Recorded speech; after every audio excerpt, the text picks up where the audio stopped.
Thank you all for being here. Okay, so here's what we're going to do right now. We're going to talk through what exactly Propel is and what we are doing next. Excellent. So to talk about Propel in like a more nebulous thing, what we are trying to do is meet people where they are at and provide them the exact value that they need to get to the next step of making the change they want to see in the world. What that means to us is both talent management in terms of both connecting directly with individuals who have an impact-oriented mindset and helping get them to the point of taking action, as well as connecting to those who have businesses that are making a sort of social impact and then helping them to get to the next stage in terms of the execution so that they can accomplish that change they want to see in the world. There's 4 different types of entities within Propel. We'll start first with founders. So founders are the backbone of Propel. What this means is that they are the people that have the actual business ideas that are both business and financially stable, as well as something that actually is making an incredible amount of impact. And that's why we choose to support them. What we do for them is connect them to those who are investors, those who are service providers, and those who are change makers, so that any sort of need that they have can be met with the proper solution. At this point, we have more than 50 different founders on the platform, which is excellent. We have more than 550 members within the entire community, which is great, but we don't have a set structure in place where a founder enters Propel and then is able to get through a specific set of a user journey, where they get to a certain point of, hey, I get this help from this person to do this thing.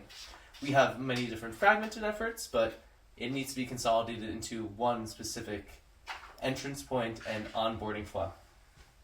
That comes next with what we have with service providers. The idea behind service providers is that what we are building is both a matchmaking platform in terms of being able to say, hey, I come into this platform of Propel and what do I need right now? We have the answer to what you need. Whether that's marketing, development, legal, finance, direct introductions, that can be placed into 3 different buckets, which is, let's say, front-facing, which can be anything like marketing, sales, etc. Back office, which is like accounting, legal, compliance, and that can be investor introductions, which is a different area over here. Okay, at this point, we have more than 24 service providers directly on the platform, which is also great, but we do not actually have a system in place where a founder comes in, states their need, is directly introduced to a service provider, and then when they successfully either buy a service or receive help in a specific way, we get paid for it. We have contracts signed with the service providers of a 15% referral fee, but we are not actively working to ensure that the contract closes and that we actually help the founder in a specific way. And a lot of the founders that we have do not actually have the money to pay for this. Do you have a pen and paper? Yes, I do. I'll be right back. Okay, great.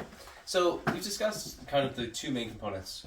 Right now we are a marketplace, which is founders that need a service and service providers that can fulfill that.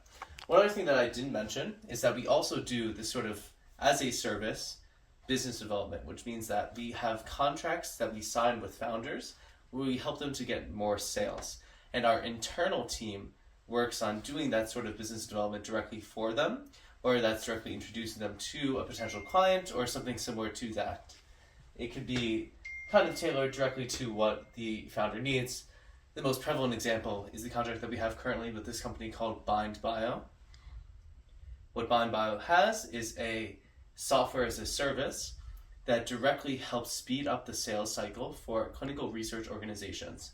And what we want to do for them is take this list of 100 different companies that are clinical research organizations and reach out to them and let them know that this solution exists so that we can get paid 10% of the contract value that they end up signing with them. That exists right now and is currently not being actively worked on.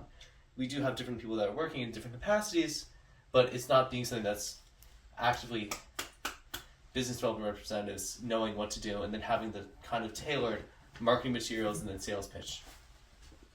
Beyond that, let's go next to investors, and then we'll end off with change makers. The idea behind investors is that there's a few different types. There's institutional investors, there's VCs, there's angels, and then there's Propel Earth VC, which is what we are trying to create. The idea behind this, more than anything else, is that what do founders need? They need capital. They also need clients, but they need capital. And so to be able to service that need, we've been doing something that a lot of other folks do not do, which is help these pre-seed and seed stage companies directly connect to investors that will be interested to help them.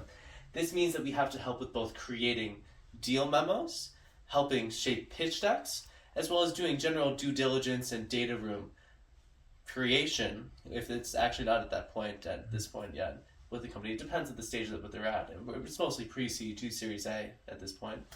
And what we want is to help to get these people who are entrepreneurs, but they might not necessarily be in a traditional sense like entrepreneurs. They might just be change makers in general, those who have a passion for making an impact but don't have a structure or a blueprint to go about taking their idea and going and actually making it into a business. Finally, what do we have is change makers. These are somebody that could be as simple as an intern or a mentor, somebody that comes together and says, I understand the need that you have right now as a founder, and I want to support you by giving you either my skills, my connections, or something as simple as mapping their own journey so others can see. And what do these change makers get? They get both education and they get access. All of this comes together with the idea that it's really, really difficult right now for people who are interested in making a social impact to come together and receive structured support. It's a very fragmented landscape of impact where there's many different organizations that are currently helping others, but there's no one clear, hey, this is the exact step that you take if you're solving this sort of problem to go from point A to point B, whether that's the next milestone in terms of development on the website or funding or etc. We're trying to ask people across all these 4 different buckets to share information about themselves and then connect with those who are already looking for their help but do not have that connection being done for them. At this current moment, what is stopping us from actually getting to this next level is having the structured systems in place within our own internal team so that we can go out and find those who are able to pay for the services that we have, as well as directly support in terms of a framework any company to come in, as well as any individual to come in and be placed into one of these 4 different buckets and start contributing towards making the change they want to see in the world. I feel like this is pretty comprehensive at this point, and I'm open to any questions. It's mostly going to be you. It is. Eddie. Hi, camera's off.